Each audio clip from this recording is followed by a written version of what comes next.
Good evening ตะลุยยังจันตอนดึกท้ายทำอีกรอบสองรอบสามรอบสี่ก็ว่ากันไปตอนนี้เมาแล้วหากินข้าวเปียกกัน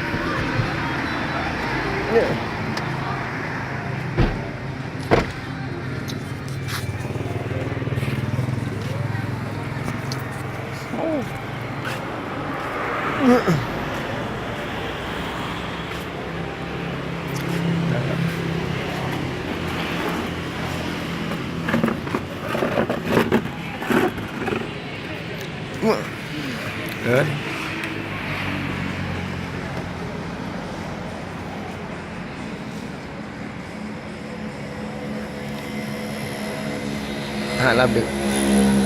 คือข้าวเปียกใช่ไหมเว้ย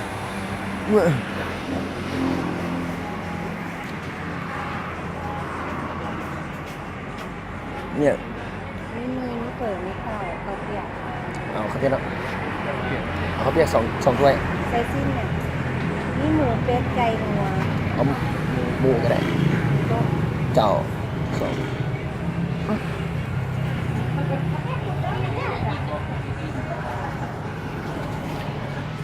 แต่เจ้ามีอาหารแคมป์ของอีจันนะอันนี้คือเอินบาน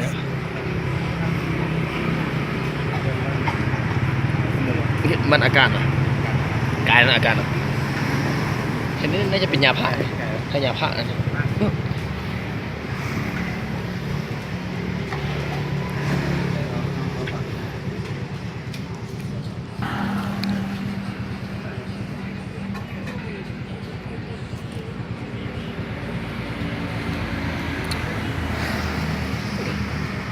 นี่คือบรรยากาศเนาะรอบดึกของเวียงจันทร์